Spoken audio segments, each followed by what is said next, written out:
કેમ છો મારા વાલા વિદ્યાર્થી મિત્રો? હું છું ભદ્રેશિયા પરવેજના વિડીયોમાં તમારું હાર્દિક સ્વાગત છે. તો આગળ આપણે સરવાળા, બાદબાકી, ગુણાકાર, ભાગાકાર જોઈ ચૂક્યા છીએ અને તેમજ તેના પ્રકારો પણ જોઈ ચૂક્યા છીએ. આજે હું તમને સરવાળા બાદબાકીના નિયમો શીખડાવવાનો છું. તો ચાલો આપણે એની શરૂઆત કરીએ.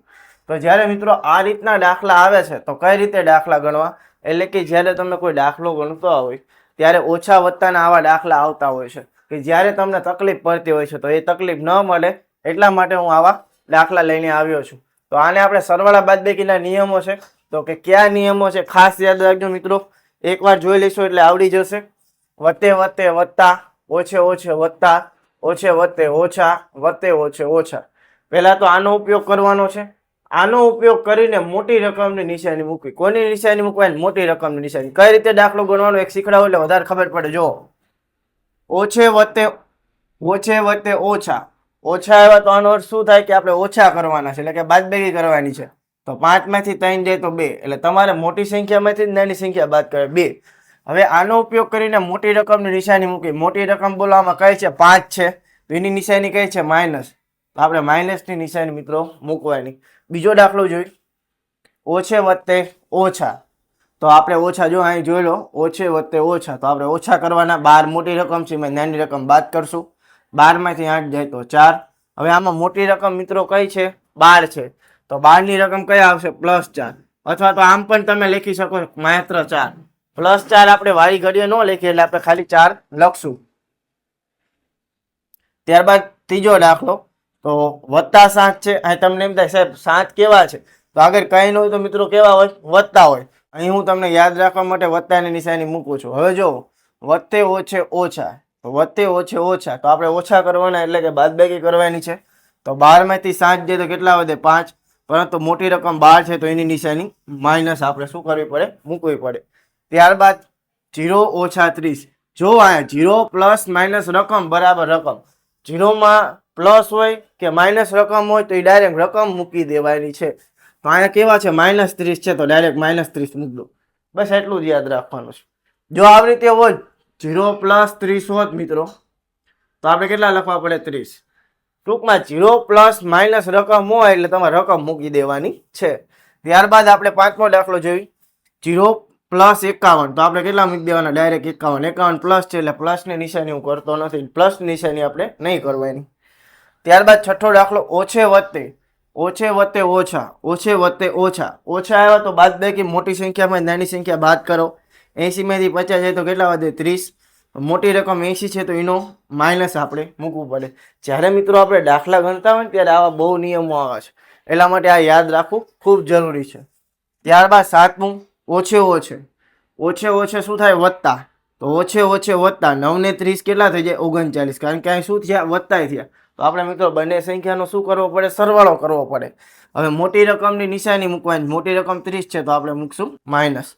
ત્યારબાદ આઠમો દાખલો, ઓછે વત્તે ઓછા. 52 માંથી 30 જાય તો કેટલા વધે મિત્રો? 22 વધે. કારણ કે 52 માંથી આપણે 30 બાદ કરી તો 22 વધે. પરંતુ મોટી રકમ 52 છે અને પ્લસ છે તો આ 22 કેવા આવશે મિત્રો? પ્લસ જ આવશે. ત્યારબાદ નવમો દાખલો, ઓછે વત્તા. ઓછે મિત્રો જોઈ લો, વત્તા આવે છે તો 3 ને 3 કેટલા થઈ જાય? 6. પરંતુ બે સંખ્યા સરખી છે તો કઈ રકમની નિશાની મૂકવી?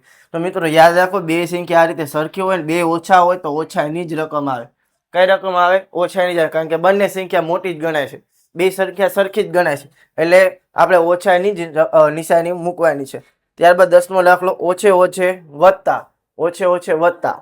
તો 30 ને 8 નો સરવાળો કેટલો થાય મિત્રો? 38. મોટી રકમ નિશાની માઇનસ.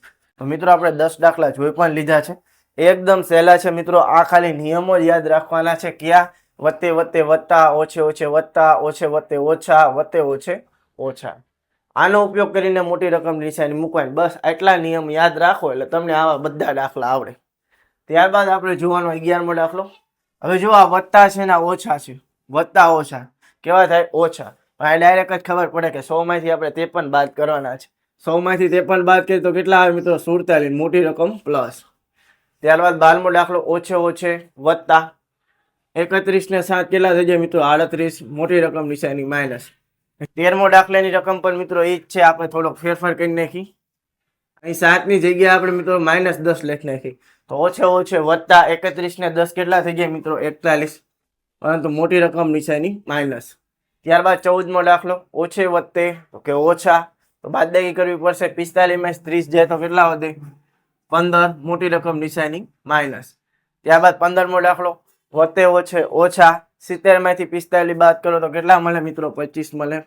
પરંતુ મોટી રકમ છે પ્લસ, તો પ્લસની નિશાની મૂકવાની, પણ આપણે પ્લસની નિશાની મિત્રો મૂકતા નથી. ત્યારબાદ 16મો દાખલો, ઓછે ઓછે વત્તા 50 ની 8 કેટલા થઈ જાય મિત્રો? 58, મોટી રકમ નિશાની માઇનસ. ત્યારબાદ 17મો દાખલો, ઓછે ઓછે વત્તા 7 ને 8 15, પરંતુ મોટી રકમ નિશાની માઇનસ. 8 મોટા છે એટલે એની નિશાની આપણે આવશે.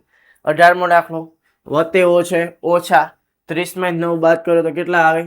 21, પરંતુ 30 મોટા છે તો એની નિશાની માઇનસ.